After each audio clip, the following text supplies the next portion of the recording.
यह अच्छी बात है, बहुत अच्छी बात है। यह सुनकर पुनीत ने अंततः राहत की सांस ली और चेहरे पर एक सुखद भाव लाते हुए कहा, वरिष्ठ भाई पुनीत, क्या आप जानते हैं कि इस गुफा में कैसा खजाना छिपा है?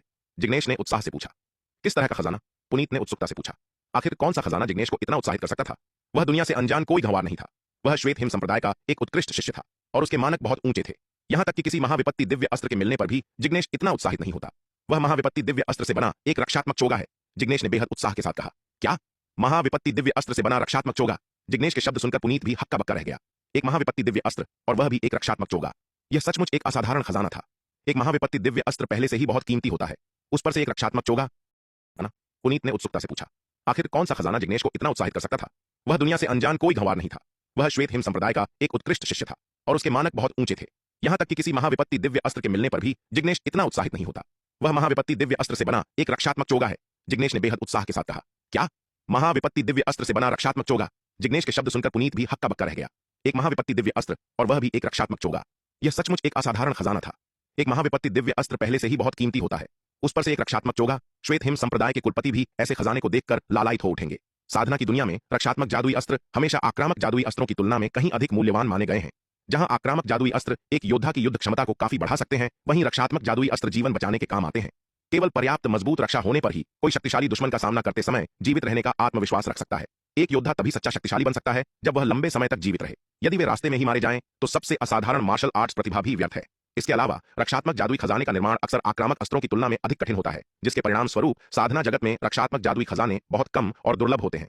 बिल्कुल, यह चतुर्थ विपत्ति दिव्य अस्त्र से बना एक रक्षात्मक चोगा है, जिग्नेश ने उद्घोष किया। फिर उसने गुफा में अपने अनुभवों के बारे में पुनीत को विस्तार से बताया। इस बीच युग और ध्रुव ने गुफा से बाहर आने के बाद अपनी खोजों की सूचना भुवन और लक्ष्यराज को दी। उनकी बातें सुनकर भुवन और लक्ष्यराज अविश्वसनीय रूप से उत्साहित हो गए। चतुर्थ विपत्ति दिव्य अस्त्र से बना रक्षात्मक चोगा, यदि उन्हें ऐसा खजाना मिल गया तो वे वस्तुतः सप्तखड्ग अमर भवन के भीतर अजय हो जाएंगे। विराट, श्वेत हिम संप्रदाय, लावण्या, इनमें से किसी का कोई भी महत्व नहीं रहेगा। एक बार जब वह चतुर्थ विपत्ति दिव्य अस्त्र का रक्षात्मक चोगा पहन लेगा तो ये लोग उसकी रक्षा को भेद भी नहीं पाएंगे। उस समय वे सभी उसकी दया पर निर्भर होंगे। जब जिग्नेश, युग और ध्रुव अपने अपने नेताओं को रिपोर्ट कर रहे थे, तभी सम्राट शेरा अपने बुरी तरह से घायल शरीर को घसीटते हुए धीरे धीरे गुफा से बाहर निकला। सम्राट शेरा, तुम्हें क्या हुआ? उसे देखकर लावण्या ने त्योरियां चढ़ाई। ऐसा कैसे हो सकता है कि वे घायल नहीं हुए, लेकिन तुम हो गए? मालकिन, स्थिति कुछ ऐसी है। सम्राट शेरा ने कुछ भी नहीं छिपाया और लावण्या को वह सब कुछ बता दिया जो गुफा में हुआ था। सम्राट शेरा की बातें सुनने के बाद लावण्या की आंखों में एक विचारशील भाव प्रकट हुआ। उसे आभास हो गया था कि गुफा के अंदर की स्थिति वैसी सरल नहीं थी जैसी सम्राट शेरा ने बताई थी। कुछ देर विचार करने के बाद लावण्या खुद को दूर खड़े श्वेत वस्त्रधारी विराट को देखने से नहीं रोक पाई। वह देखना चाहती थी कि विराट आगे क्या करेगा। यदि विराट ने गुफा में प्रवेश किया तो वह ज्यादा हिचकिचाहट नहीं करेगी, वह बस उसके पीछे अंदर जा सकती थी। लेकिन यदि विराट ने अंदर जाने का विकल्प नहीं चुना तो इसका मतलब था कि गुफा के अंदर की स्थिति निश्चित रूप से उतनी आसान नहीं थी जितनी सतह पर दिख रही थी। इतने सालों तक विराट से लड़ने के बाद वह उसे बहुत अच्छी तरह जान चुकी थी। विराट अविश्वसनीय रूप से रहस्यमय था। उसके पास कई ऐसे रहस्यमय तरीके थे जिनसे बाहरी लोग अनजान थे। वह अक्सर उन खतरों का पूर्वानुमान लगा सकता था जिनका अन्य लोग पता भी नहीं लगा सकते थे। भाई विराट, इस मामले के बारे में आपका क्या सोचना है? दूसरी ओर जिग्नेश की बात सुनने के बाद पुनीत ने कुछ देर विचार किया और अंततः अपने बगल में खड़े श्वेत वस्त्रधारी विराट की ओर मुड़कर पूछा। इस मामले के बारे में विराट से सलाह लेना ही सबसे अच्छा था। पत्थरों के इस जंगल में विराट के साथ इतने लंबे समय तक यात्रा करने के बाद उसने यह भी खोज लिया था कि विराट कई रहस्य छिपाए हुए था। चीजों को लेकर विराट की दूरदर्शिता अक्सर आम लोगों से कहीं अधिक होती थी। यदि विराट को लगता कि कोई समस्या नहीं है तो वह बिना किसी चिंता के गुफा में प्रवेश कर सकता था, लेकिन यदि विराट को लगा कि कोई समस्या है तो सतर्क रहना ही सबसे अच्छा था। भाई पुनीत, मुझे लगता है कि यह मामला वैसा सरल नहीं है जैसा दिखता है। यदि भाई पुनीत इस गुफा में प्रवेश करने पर जोर देते हैं तो मेरा सुझाव है कि महाविपत्ति लोक के योद्धा अंदर जा सकते हैं, लेकिन अर्ध महाविपत्ति लोक के योद्धाओं को बाहर ही रहना चाहिए। श्वेत वस्त्रधारी विराट ने बोलने से पहले एक पल के लिए विचार किया। ठीक है, तो हम भाई विराट की बात सुनेंगे। पुनीत ने एक पल के लिए सोचा और अंततः सिर हिलाया। फिर उसने श्वेत हिम संप्रदाय के योद्धाओं के समूह को देखा और कहा, महाविपत्ति लोक के योद्धा बाद में मेरे साथ अंदर आएंगे। महाविपत्ति लोक से नीचे के योद्धा बाहर रहें। हाँ वरिष्ठ भाई पुनीत, सभी ने एक स्वर में उत्तर दिया। पुनीत रुका, फिर अपनी नजरें गगन और गार्गी भाई बहन पर घुमाई। कनिष्ठ भाई गगन, कनिष्ठ बहन गार्गी, आप दोनों बाहर रहें और अन्य साथी शिष्यों की देखभाल करें। गगन और गार्गी के विराट के साथ अच्छे संबंध थे, इसलिए उन्हें जोखिम में न डालना ही सबसे अच्छा था। वरिष्ठ भाई पुनीत, मैं भी बाहर रहूंगी और वरिष्ठ भाई गगन और कनिष्ठ बहन गार्गी के साथ साथी शिष्यों की देखभाल करूंगी। इससे पहले कि गगन और गार्गी सहमत होते, जाह्नवी ने तुरंत बोलना शुरू कर दिया। विराट और पुनीत की बातचीत से वह बता सकती थी कि यह गुफा कोई सुरक्षित जगह नहीं थी और वह स्वाभाविक रूप से ऐसा जोखिम नहीं उठाना चाहती थी। वहां केवल एक ही चतुर्थ विपत्ति दिव्य अस्त्र रक्षात्मक चोगा था और चाहे जो भी हो, यह उसके हाथों में नहीं आने वाला था। वह ऐसा कुछ भी नहीं करना चाहती थी जिसमें जोखिम शामिल हो और जिससे कोई लाभ न हो। जाह्नवी के शब्द सुनकर पुनीत उसे एक नजर देखे बिना नहीं रह सका। ठीक है, तुम भी रुक जाओ, पुनीत ने अंततः सिर हिलाते हुए कहा। वरिष्ठ भाई पुनीत, मैं भी रुकना चाहता हूं, शौर्य ने तुरंत कहा। जाह्नवी की तरह ही वह एक स्वार्थी व्यक्ति था और वह कुछ भी ऐसा करने को तैयार नहीं था जो जोखिम भरा हो और बिना किसी लाभ के हो।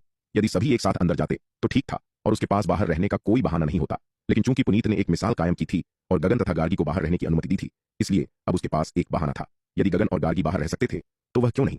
पुनीत उसके अनुरोध को अस्वीकार नहीं कर सका, अन्यथा उसके लिए सभी को समझाना मुश्किल हो जाता। शौर्य की बातें सुनकर पुनीत ने उसे ठंडी नजरों से देखा। कोई और जो रुकना चाहता है रुक सकता है, यह मिशन पूरी तरह से स्वैच्छिक है। मैं आप लोगों को मेरे साथ अपने जीवन को जोखिम में डालने के लिए मजबूर नहीं करूंगा। पुनीत ने श्वेत हिम संप्रदाय के शिष्यों के समूह पर नजर डाली और शांति से कहा।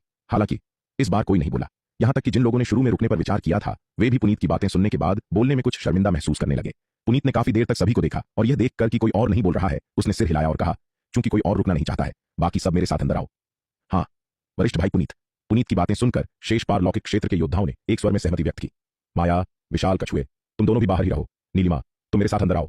इस क्षण श्वेत वस्त्रधारी विराट ने माया, विशाल, कछुए और नीलिमा की ओर देखते हुए कहा, विराट, तुम मुझे अपने साथ अंदर क्यों नहीं आने दे रहे हो? माया ने नाखुश होकर कहा, बस बाहर रहो, बकवास बंद करो। श्वेत वस्त्रधारी विराट ने उसे घूरते हुए झुंझलाहट के साथ कहा, इस गुफा के अंदर सब कुछ अज्ञात है।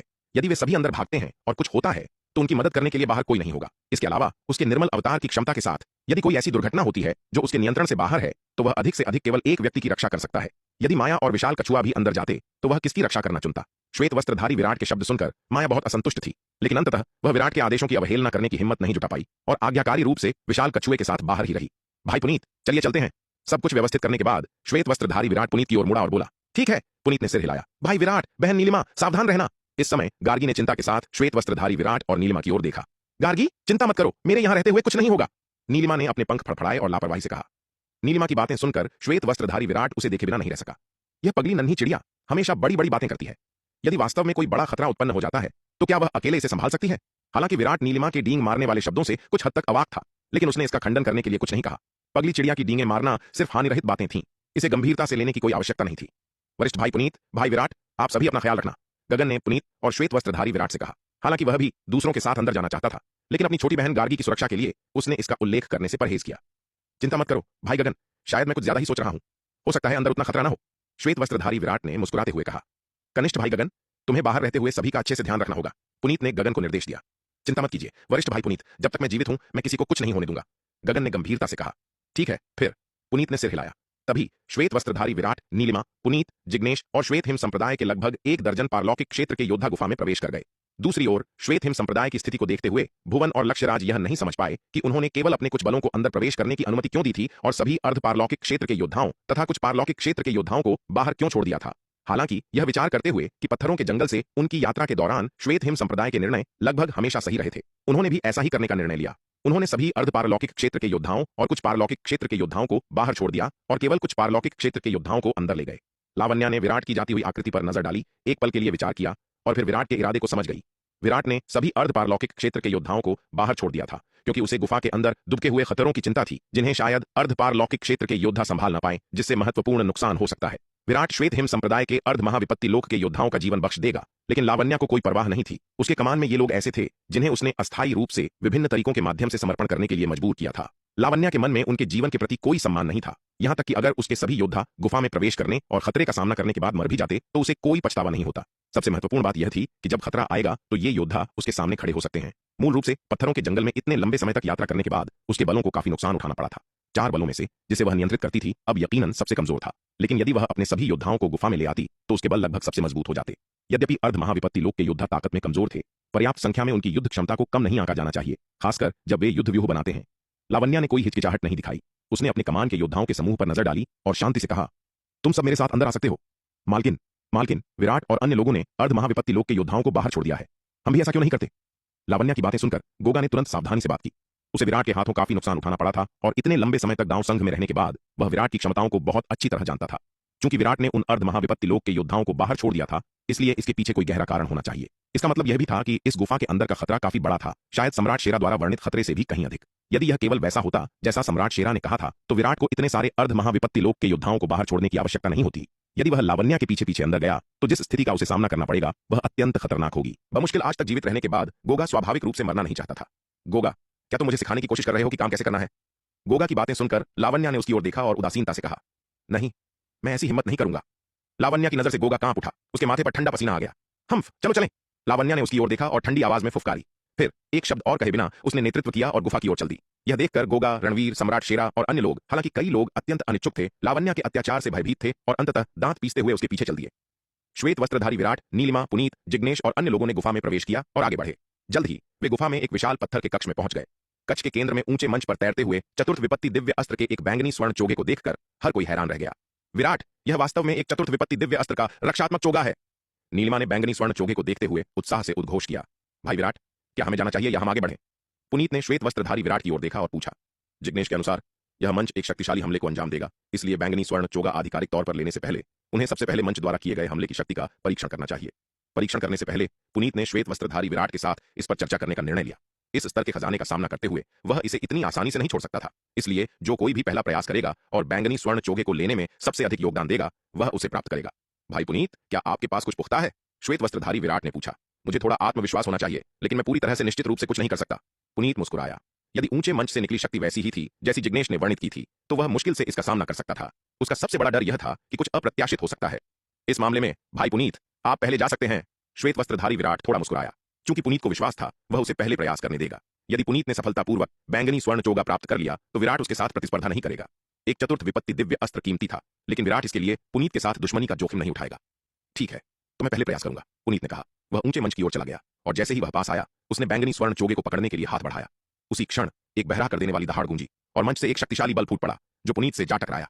शक्तिशाली प्रहार से पुनीत पीछे की ओर हवा में उड़ गया और पत्थर के कक्ष की दीवार से भारी रूप से टकराया। पफ! पुनीत ने खून की एक उल्टी की। इतना भारी प्रहार झेलने के बाद पुनीत गंभीर रूप से घायल हो गया था। पत्थर की दीवार से नीचे खिसकने के बाद वह उठ भी नहीं सका।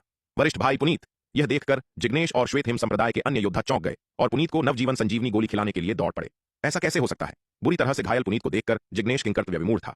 उसका दिल दहशत से भर गया था। उसने स्पष्ट रूप से देखा था कि सम्राट शेरा ने पत्थर के कक्ष में ऊंचे मंच से फूटने वाली शक्ति से एक प्रहार झेला था और केवल गंभीर चोटें ही आई थीं।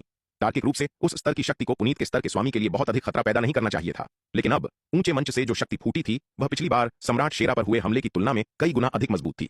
इसका मतलब यह था कि पुनीत जैसा स्वामी भी गंभीर रूप से घायल हो गया था। इसके अलावा इस बार पुनीत की चोटें सम्राट शेरा की चोटों से भी अधिक गंभीर थीं। हालांकि सम्राट शेरा पिछली बार गंभीर रूप से घायल हो गया था, कम से कम वह अपने आप उठने में सक्षम था, लेकिन अब पुनीत स्वयं उपचार की गोलियां निकालकर खा भी नहीं सकता था। उसे ऐसा करने के लिए उनकी मदद की आवश्यकता थी। सौभाग्य से विराट के पास नवजीवन संजीवनी गोली थी जिसका अत्यधिक शक्तिशाली उपचारात्मक प्रभाव था। गोली लेने के बाद पुनीत ने अंततः अपनी चोटों को बिगड़ने से रोक लिया। भाई पुनीत, आप कैसे हैं? क्या आप ठीक हैं? इस क्षण श्वेत वस्त्रधारी विराट भी दौड़कर आया और उसने पुनीत से पूछा। मैं अभी नहीं मरूंगा। जिग्नेश और अन्य लोगों की मदद से पुनीत मुश्किल से खड़ा हुआ और एक कड़वी मुस्कान के साथ कहा, जैसा कि भाई विराट ने भविष्यवाणी की थी, यह पत्थर का कक्ष वास्तव में उतना सरल नहीं है जितना कि यह सतह पर दिखाई देता है।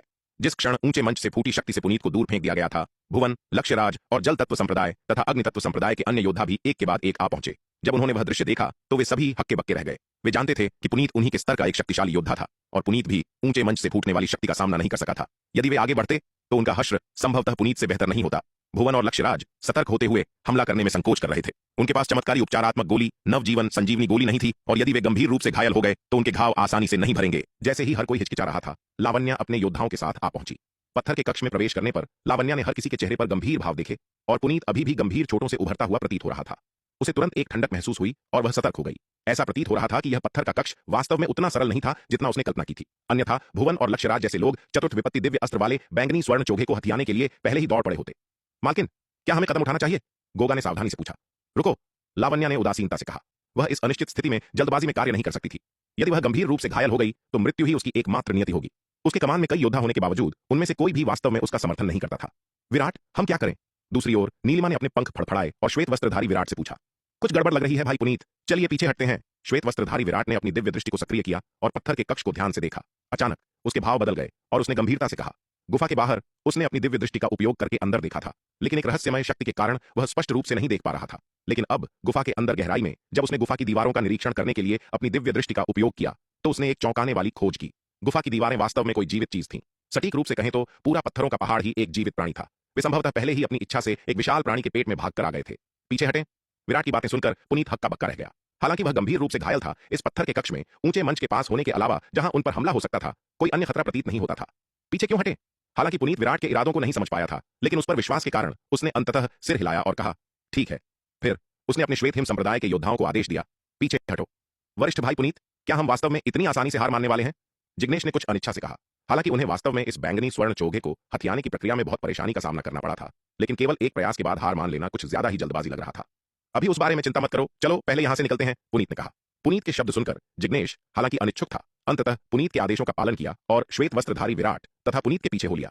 हालांकि जैसे ही हर कोई पत्थर के कक्ष के प्रवेश द्वार की ओर बढ़ रहा था, अचानक भीतर से एक आवाज गूंज उठी। हा हा हा, तुम लोग पहले ही मेरे पेट के अंदर हो और तुम अभी भी बाहर निकलना चाहते हो। क्या तुम सब कुछ ज्यादा ही भोले नहीं हो? जैसे ही यह आवाज गूंजी, पत्थर के कक्ष से बाहर जाने वाले मार्ग के दोनों ओर पत्थर की दीवारें अचानक एक जोरदार धमाके के साथ बंद हो गईं। इस तरह पत्थर के कक्ष से बाहर जाने का मार्ग पूरी तरह से बंद हो गया था। यह देखकर हर किसी के चेहरे के भाव पूरी तरह से बदल गए। ये आखिर क्या हो रहा है? यह देखकर कि पत्थर के कक्ष से बाहर निकलने का मार्ग पूरी तरह से बंद हो गया था, श्वेत वस्त्रधारी विराट का दिल बैठ गया। मुसीबत! हालांकि उसने अनुमान लगाया था कि अंदर की स्थिति उतनी सरल नहीं थी जितनी सतह पर दिख रही थी। इस जाल की गहराई अभी भी उसकी उम्मीदों से अधिक थी। उसने वास्तव में यह उम्मीद नहीं की थी कि यह पत्थरों का पहाड़ वास्तव में एक अजीबोगरीब जानवर से बदल गया था। चतुर्थ विपत्ति दिव्य अस्त्र, बैंगनी स्वर्ण चोगा, वह चारा था जिसका उपयोग इस अजीबोगरीब जानवर ने अपने शिकार को अपने पेट में फंसाने के लिए किया था। जैसे ही पत्थर के कक्ष का मार्ग बंद हुआ, ऊपर हवा में एक खून लाल चोगे में एक प्रेत आकृति दिखाई दी। यह एक बूढ़ा आदमी था जिसके सिर पर दो नुकीले सींग थे। हा हा हा, बुरा नहीं, बिल्कुल बुरा नहीं। दो नुकीले सींगों वाले बूढ़े ने पत्थर के कक्ष में मौजूद लोगों पर नजर डाली और विजयी स्वर में हंसा। इस बार मैं सचमुच एक शानदार दावत कर सकता हूं। उसकी सावधानीपूर्वक योजना के बाद इन मानव योद्धाओं ने अंततः चारा निगल लिया था। उसने पत्थर के कक्ष में प्रवेश करने वाले 4 अर्ध महाविपत्ति लोक के योद्धाओं के पहले समूह को समाप्त करने में कोई हिचकिचाहट नहीं दिखाई, लेकिन दूसरे समूह के लिए उसने केवल कुछ बाधाएं खड़ी की, बजाय इसके कि वह उन्हें पहले समूह की तरह निगल जाए। आखिरकार यदि वह योद्धाओं के दूसरे समूह को भी निगल लेता तो बाहर के योद्धाओं को लग सकता था कि गुफा बहुत खतरनाक है और वे प्रवेश करने का विचार छोड़ सकते थे। उस स्थिति में यह परेशानी वाली बात होती। हालांकि ये मानव योद्धा साधना के मामले में उसके लिए नगण्य थे, फिर भी वे संख्या में उससे अधिक थे। यदि वे उससे निपटने के लिए बाहर सेना में शामिल हो जाते तो यह अभी भी परेशानी भरा होता, लेकिन यदि ये मानव योद्धा उसके पेट के अंदर होते तो वे उसकी दया पर निर्भर होते। सिर पर दो नुकीले सींगों वाले बूढ़े आदमी की अपनी बात खत्म करने के बाद उसने अपना हाथ हिलाया और पत्थर के कक्ष की दीवारों से तुरंत अनगिनत लाल कोहरा उमड़ने लगा। यह कोहरा पत्थर के कक्ष में मौजूद लोगों की ओर बढ़ गया। आहा! इस लाल कोहरे के विनाशकारी प्रभाव के तहत योद्धा तीखी चीखें मारने लगे। मालकिन, मुझे बचाइए! लाल कोहरे के गिलाने वाले प्रभाव के तहत गोगा ने महसूस किया कि उसका मांस और साधना तेजी से क्षीण हो रहे थे। वह घबरा गया था और मदद के लिए लावण्या को पुकारने लगा, इस उम्मीद में कि लावण्या उसे बचा लेगी। दुर्भाग्य से इस विचित्र स्थिति का सामना करते हुए पत्थर के कक्ष में लगभग हर कोई अपने स्वयं के अस्तित्व को लेकर चिंतित था और लावण्या के पास उस पर ध्यान देने का समय नहीं था। गोगा असहाय होकर देखता रहा कि उसका शरीर घने लाल कोहरे से तेजी से पिघल रहा है। उसकी आंखें असीम आक्रोश से भर गईं। गोगा ने अपना पूरा जीवन चतुराई से जिया था, यहां तक कि रक्त पिशाच संप्रदाय, अंधकार दानव वंश और दांव संघ के युद्ध समर्थक गुट के बीच भी जीवित रहने में कामयाब रहा था। विराट के हमलों के तहत भी वह कई बार जीवित बचने में कामयाब रहा था, फिर भी उसने कभी नहीं सोचा था कि वह यहां मरेगा। हालांकि गोगा ना भी अनिच्छुक क्यों न हो, वह अंततः अपनी नियति से बच नहीं सका। लाल कोहरे के विनाशकारी प्रभाव के तहत गोगा बिना किसी निशान के गायब हो गया। गोगा की मृत्यु के साथ दांव संघ के आत्मसमर्पण गुट का अंतिम सदस्य भी इस दुनिया से गायब हो गया। इस क्षण दांव संघ का आत्मसमर्पण गुट नश्वर लोक से पूरी तरह से लुप्त हो गया था। गोगा के साथ लावण्या के कमान के सभी अर्ध महाविपत्ति लोक के योद्धा भी गायब हो गए। घने लाल कोहरे के विनाशकारी प्रभाव के तहत अर्ध महाविपत्ति लोक के योद्धा विरोध करने में पूरी तरह से शक्तिहीन थे। बाहर 100 से अधिक अर्ध महाविपत्ति लोक के योद्धा एक दुर्जय लड़ाकू बल का निर्माण कर सकते थे।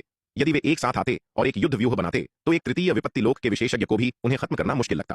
हालांकि इस पत्थर के कक्ष के अंदर अविश्वसनीय रूप से विनाशकारी लाल कोहरे का सामना करते हुए वे संघर्ष करने के लिए पूरी तरह से शक्तिहीन थे, जबकि महाविपत्ति लोक के विशेषज्ञ अर्ध महाविपत्ति लोक के योद्धाओं की तरह पूरी तरह से रक्षाहीन नहीं थे। वे भी लाल कोहरे की भयानक संक्षारकता के तहत संघर्ष कर रहे थे। ओ बूढ़े जानवर, तुम्हारी मुझ पर घात लगाने की हिम्मत कैसे हुई? मरो! यह दृश्य देखकर लक्ष्यराज तुरंत क्रोधित हो गया। उसने अपना हाथ लहराया और लाल रंग की रोशनी की एक किरण पत्थर के कक्ष के अंदर दो नुकीले सींगों वाले बूढ़े आदमी की ओर चल पड़ी। हम्फ, तुम्हारी मेरे इलाके में इतनी गुस्ताखी करने की हिम्मत कैसे हुई? यह देखकर दो नुकीले सींगों वाले बूढ़े ने उपहास किया। उसने एक विशाल उंगली उठाई जो लाल रोशनी की ओर जा टकराई। बूम! विशाल उंगली लाल रोशनी से टकरा गई, जिससे तुरंत एक गगनभेदी दहाड़ उठी। दो नुकीले सींगों वाला बूढ़ा कराह उठा। उसका शरीर लाल रोशनी की शक्ति से लगभग बिखर सा गया। यह दो नुकीले सींगों वाला बूढ़ा वास्तव में विशाल जानवर की दिव्य आत्मा का अवतार था। हालांकि यह पत्थर का कक्ष जानवर के शरीर के अंदर था, जो उसे अपनी शक्ति में स्वतंत्र रूप से हेरफेर करने की अनुमति देता था, लेकिन उसकी आत्मा का अवतार अंततः जानवर की वास्तविक शक्ति के लिए कोई मुकाबला नहीं था। इसलिए लक्ष्यराज द्वारा प्रक्षेपित मध्य श्रेणी महाविपत्ति आक्रामक खजाने के हमले के तहत दो नुकीले सींगों वाला बूढ़ा लगभग पूरी तरह से चकनाचूर हो गया था। यह देखकर श्वेत वस्त्रधारी विराट ने तुरंत अवसर का लाभ उठाया। एक विचार के साथ उसने अमातेरासु ज्वाला को बुलाया और उसे दो नुकीले सींगों वाले बूढ़े आदमी की ओर भेज दिया। उसी समय उसने एक मध्य श्रेणी महाविपत्ति रक्तिम आत्मा फल निकाला और उसे निगल लिया। उसके पेट से बड़ी मात्रा में ऊर्जा फैल गई। विराट ने अपनी साधना तकनीक को प्रसारित किया और मध्य श्रेणी महाविपत्ति रक्तिम आत्मा फल से निकलने वाली विशाल अग्नितत्व ऊर्जा को अमातेरासु ज्वाला में डालता रहा। दो नुकीले सींगों वाला बूढ़ा लक्ष्यराज के मध्य श्रेणी महाविपत्ति आक्रामक खजाने से एक भारी प्रहार का सामना करने के बाद पूरी तरह से ठीक नहीं हुआ था, जब उस पर विराट की अमातेरासु ज्वाला ने तुरंत हमला कर दिया और वह एक और दबी हुई कराह निकाले बिना नहीं रह सका। हालांकि विराट की अमातेरासु ज्वाला केवल अर्ध महाविपत्ति लोक के स्तर पर थी, लेकिन इस अजीबोगरीब ज्वाला का आत्मा पर असाधारण रूप से उच्च विनाशकारी प्रभाव था। विराट की इस रहस्यमयी आग में जलने से उसकी आत्मा को पहले ही मामूली चोटें आ चुकी थीं। ए कीड़े, तुम्हारी मुझे घायल करने की हिम्मत कैसे हुई? तुम मौत को दावत दे रहे हो। एक मामूली अर्ध पारलौकिक क्षेत्र की छींटी द्वारा घायल होने से बूढ़े आदमी के सिर पर मौजूद दो नुकीले सींग क्रोध से भर उठे। उसने इशारा किया और हवा में एक विशाल उंगली प्रकट हुई जो श्वेत वस्त्रधारी विराट की ओर तेजी से बढ़ने लगी। यह देखकर विराट ने सीधे उस प्रहार को झेलने की हिम्मत नहीं की। उसने अपना हाथ लहराया और चतुर्थ विपत्ति लोक के एक जानवर का एक विशाल शव उसके सामने प्रकट हो गया। इस चतुर्थ विपत्ति लोक के जानवर का शव अविश्वसनीय रूप से विशाल था। जैसे ही विराट ने इसे बाहर निकाला, इसने पूरे पत्थर के कक्ष को भर दिया। विराट की इस हरकत से हर कोई हैरान रह गया। पत्थर के कक्ष में मौजूद योद्धाओं को चतुर्थ विपत्ति लोक के जानवर के शव द्वारा पत्थर की दीवारों के खिलाफ निचोड़ दिया गया था। यहां तक कि दो नुकीले सींगों वाला बूढ़ा भी विराट की इस चाल से अस्त व्यस्त हो गया था। विशाल चतुर्थ विपत्ति लोक के जानवर के शव ने पत्थर के कक्ष को लगभग फाड़ दिया था और उसकी दिव्य आत्मा से बना उसका अवतार भी स्वाभाविक रूप से जानवर के शव द्वारा पत्थर की दीवारों के खिलाफ कुचल दिया गया था। श्वेत वस्त्रधारी विराट पर उसका हमला स्वाभाविक रूप से अपने आप ही विफल हो गया। बूम! दो नुकीले सींगों वाले बूढ़े ने जल्दबाजी में पत्थर के कक्ष को बड़ा किया। बहुत देर बाद कक्ष पहले की तुलना में कई गुना बड़ा हो गया था, जो चतुर्थ विपत्ति लोक के जानवर के शव को समायोजित करने के लिए बमुश्किल पर्याप्त था। शाबाश लड़के, मुझे कभी उम्मीद नहीं थी कि तुमने अपने पास ऐसा खजाना छिपा रखा होगा। दो नुकीले सींगों वाले बूढ़े ने कक्ष में मौजूद चतुर्थ विपत्ति लोक के जानवर के शव को देखा। उसकी आंखों में लालच और जलन की चमक थी। वह स्वयं केवल एक चतुर्थ विपत्ति लोक का जानवर था। यदि वह इस जानवर के शव को निगल सके तो उसकी साधना निस्संदेह बहुत बढ़ जाएगी। यदि वह इन मानव योद्धाओं को भी निगल लेता तो वह सीधे पंचम विपत्ति लोक में भी प्रवेश कर सकता था। यह सोचकर दो नुकीले सींगों वाले बूढ़े ने अब और संकोच नहीं किया और तुरंत घने लाल कोहरे को सक्रिय कर दिया, इसे चतुर्थ विपत्ति लोक के जानवर के शव की ओर भेज दिया। हालांकि यह घना लाल कोहरा एक अर्ध महाविपत्ति लोक के योद्धा को ग्लाने की तुलना में चतुर्थ विपत्ति लोक के जानवर के शव को ग्लाने में स्पष्ट रूप से बहुत अधिक कठिन था। भले ही दो नुकीले सींगों वाले बूढ़े ने अपनी अधिकांश शक्ति चतुर्थ विपत्ति लोक के जानवर के शव को ग्लाने के लिए समर्पित कर दी थी, फिर भी लाल कोहरे द्वारा इसे ग्लाने की गति अभी भी अत्यंत धीमी थी। यह देखकर कि दो नुकीले सींगों वाले बूढ़े का ध्यान चतुर्थ विपत्ति लोक के जानवर के शव पर केंद्रित था, श्वेत वस्त्रधारी विराट ने अपना हाथ हिलाया और 10 प्रथम विपत्ति लोक के अंधकार दानव वंश के पुतले उसके सामने प्रकट हुए। श्वेत वस्त्रधारी विराट ने इन 10 प्रथम विपत्ति लोक के अंधकार दानव वंश के पुतलों को नियंत्रित किया, एक युद्ध व्यूह बनाया और दो नुकीले सींगों वाले बूढ़े आदमी पर हमला कर दिया। यह देखकर पुनीत, भुवन और लक्ष्यराज सभी हक्के बक्के रह गए। भुवन और लक्ष्यराज ने अनुमान लगाया था कि श्वेत वस्त्रधारी विराट के पास संभवतः कई और प्रथम विपत्ति लोक के अंधकार दानव वंश के पुतले थे, लेकिन उन्हें उम्मीद नहीं थी कि उसके पास इतने सारे होंगे। वे मन ही मन खुश थे, शुक्र मना रहे थे कि उन्होंने श्वेत वस्त्रधारी विराट के साथ किसी हताश लड़ाई में नहीं उलझे, अन्यथा उन्हें बहुत नुकसान उठाना पड़ता। यहां तक कि अगर वे हर संभव तरीके का उपयोग करके उसे खत्म करने में कामयाब भी हो जाते तो उन्हें एक भारी कीमत चुकानी पड़ती। अब श्वेत वस्त्रधारी विराट के सभी छिपे हुए अस्त्र देखने के बाद उनके मन में उसके प्रति भय काफी कम हो गया था। सबसे भयानक बात उसके तरीकों की शक्ति नहीं थी, बल्कि उसके ब्रह्मास्त्रों की पूरी तरह से अज्ञात प्रकृति थी। अज्ञात अस्त्रों से बचाव करना असंभव है, लेकिन उसके छिपे हुए अस्त्रों को जानकर भले ही वे शक्तिशाली हों, कम से कम उनके पास स्थिति की बेहतर समझ थी और वे अनजाने में नहीं पकड़े जाएंगे। जब उन्होंने देखा कि श्वेत वस्त्रधारी विराट ने बूढ़े आदमी पर हमला करने के लिए इतना शक्तिशाली अस्त्र छोड़ा है, तो भुवन, लक्ष्यराज और अन्य लोगों ने भी चुप खड़े रहने की हिम्मत नहीं की और बूढ़े आदमी पर हमला करने के लिए सेना में शामिल हो गए। विराट के साथ उनके पिछले संघर्षों और रंजिशों के बावजूद अब वे एक ही नाव में सवार थे। यदि श्वेत वस्त्रधारी विराट मर गया तो उन्हें भी उसी भाग्य का सामना करना पड़ेगा। एक ही पल में पूरा पत्थर का कक्ष तलवारों और हथियारों के टकराने की आवाज से भर गया, जिसके साथ अविश्वसनीय रूप से शक्तिशाली हमले पूरे कक्ष में फूट रहे थे। नीलिमा ने श्वेत वस्त्रधारी विराट की नकल करते हुए अपनी जन्मजात नील पक्षी ज्वाला की सांस छोड़ी, जो दो नुकीले सींगों वाले बूढ़े आदमी की ओर जलती हुई बढ़ रही थी। उसी समय उसने दो मध्य श्रेणी महाविपत्ति रक्तिमात्मा फल निकाले और उन्हें पूरा निगल लिया। उसके पेट के अंदर अग्नितत्व ऊर्जा की अपार मात्रा फैल गई, जो उमड़ते हुए सच्चे सार में बदल गई, जो उसके पूरे शरीर में फैल गई। एक गगनभेदी दहाड़ के साथ नीलिमा से एक अतुलनीय शक्तिशाली आभा फूट पड़ी। नीलिमा की साधना दिव्य विकास लोक के चरम से बढ़कर अर्ध महाविपत्ति लोक तक पहुंच गई थी। सच तो यह है कि इतने सारे मध्य श्रेणी महाविपत्ति रक्तिम आत्मा फल खाने के बाद उसकी साधना पहले ही दिव्य विकास लोक के चरम की सीमा तक पहुंच चुकी थी। हालांकि वह अपने क्षेत्र को और निखारने के लिए अपनी शक्ति को दबा रही थी और आगे बढ़ने में जल्दबाजी नहीं कर रही थी। अब इतनी खतरनाक स्थिति का सामना करते हुए नीलिमा अब अपनी साधना को दबाकर रखने का जोखिम नहीं उठा सकती थी। इस समय शक्तिशाली ताकत इस विपत्ति से उनके सुरक्षित मार्ग की सबसे बड़ी गारंटी थी। अर्ध महाविपत्ति लोक में प्रवेश करने के बाद नीलिमा की ताकत तुरंत कई गुना बढ़ गई। मूल रूप से उसकी ताकत पहले से ही भुवन और लक्ष्यराज जैसे प्रथम विपत्ति लोक के शीर्ष विशेषज्ञों के बराबर थी, लेकिन अब उसकी ताकत एक द्वितीय विपत्ति लोक के विशेषज्ञ के स्तर तक पहुंच गई थी। नीलिमा की उग्र लपटों के तहत दो नुकीले सींगों वाला बूढ़ा तुरंत अभिभूत हो गया। हालांकि वह एक मजबूत युद्ध क्षमता वाला चतुर्थ विपत्ति लोक का जानवर था, लेकिन इतने सारे विशेषज्ञों की घेराबंदी का सामना करते हुए उसका हाल अच्छा नहीं था। इसके अलावा नीलिमा ने अभी अभी अस्थायी रूप से अर्ध महाविपत्ति लोक में प्रवेश किया था, जिससे उसकी जन्मजात नील पक्षी ज्वाला उसके अवतार के लिए एक और भी बड़ा खतरा बन गई, जो कि उसकी दिव्य आत्मा से बना था। नीलिमा की जन्मजात नील पक्षी ज्वाला के खतरे का विरोध करने के लिए दो नुकीले सींगों वाले बूढ़े ने नीलिमा से निपटने के लिए अपनी लगभग आधी ताकत लगा दी। कुछ समय के लिए स्थिति गतिरोध में थी। दो नुकीले सींगों वाला बूढ़ा कम समय में मानव योद्धाओं के समूह को समाप्त नहीं कर सकता था, और वह समूह भी इस अविश्वसनीय रूप से शक्तिशाली जानवर के सामने शक्तिहीन था। हालांकि यदि स्थिति ऐसी ही बनी रही तो यह मानव योद्धाओं के लिए बहुत नुकसानदेह होगा। ऐसा इसलिए था क्योंकि पत्थर का कक्ष एक अत्यंत विनाशकारी लाल कोहरे से भरा हुआ था। श्वेत वस्त्रधारी विराट और नीलिमा के अलावा, जो अपनी अजीब आग से सुरक्षित थे और लाल कोहरे से अप्रभावित थे, अन्य सभी योद्धा इसके संक्षारक प्रभावों से अलग अलग डिग्री तक प्रभावित थे। एक बार जब हर कोई संक्षारक लाल कोहरे के आगे घुटने टेक देता है तो वे संभवतः इस अजीबोगरीब जानवर के पेट में मर जाएंगे। जब हर कोई दो नुकीले सींगों वाले बूढ़े पर हमला करने के लिए एक साथ जुड़ रहा था, पत्थर के कक्ष में किसी ने भी ध्यान नहीं दिया कि लावण्या एक कोने में अपनी आभा में एक हिंसक उतार चढ़ाव का अनुभव कर रही थी। अचानक एक जोरदार धमाका गूंजा और लावण्या से एक शक्तिशाली आभा फूट पड़ी। उस क्षण लावण्या ने वास्तव में महाविपत्ति लोक में प्रवेश कर लिया था। विशाल हंगामे ने युद्ध में लगे हर व्यक्ति का ध्यान खींचा। जब उन्होंने देखा कि लावण्या ने महाविपत्ति लोक में प्रवेश कर लिया है तो हर कोई हैरान रह गया। क्या यह महिला पागल हो गई थी? ऐसी परिस्थितियों में महाविपत्ति लोक में प्रवेश करना, कोई भी जो महाविपत्ति लोक में प्रवेश करता है वह पूरी तैयारी करता है, एक सुरक्षित जगह ढूंढता है और बाहरी हस्तक्षेप से बचने के लिए एक भरोसेमंद व्यक्ति को अपनी रक्षा करने के लिए रखता है। लावण्या ने हालांकि ऐसे खतरनाक माहौल में सफलता प्राप्त की। सभी की नजर में वह बस पागल थी। श्वेत वस्त्रधारी विराट ने लावण्या पर एक नजर डाली, जो पहले ही महाविपत्ति लोक में प्रवेश कर चुकी थी। हर कोई लावण्या के व्यवहार को पागलपन मान रहा था, लेकिन विराट इसे इस तरह से नहीं देखता था। वह लावण्या को बहुत अच्छी तरह जानता था। यह महिला चतुर और गणनाशील थी, हमेशा कार्य करने से पहले योजना बनाती थी। इसके अलावा उसके द्वारा उठाए गए हर कदम का अपना उद्देश्य होता था। वह कभी भी किसी धुन पर जल्दबाजी में काम नहीं करती थी। एक पल के विचार के बाद विराट जल्दी से लावण्या का इरादा समझ गया। यह महिला सचमुच चतुर। वह चाहती थी कि यह अजीबोगरीब जानवर ईश्वरीय विपत्ति का सामना करने में उसकी मदद करे। अब वह इस जानवर के पेट के अंदर थी। एक बार जब ईश्वरीय विपत्ति नीचे आती है तो यह पहले जानवर पर गिरेगी, फिर उस पर गिरने से पहले उसके द्वारा कमजोर हो जाएगी। इस तरह जानवर उसके क्लेश के लिए एक महत्वपूर्ण सहायक बन जाएगा।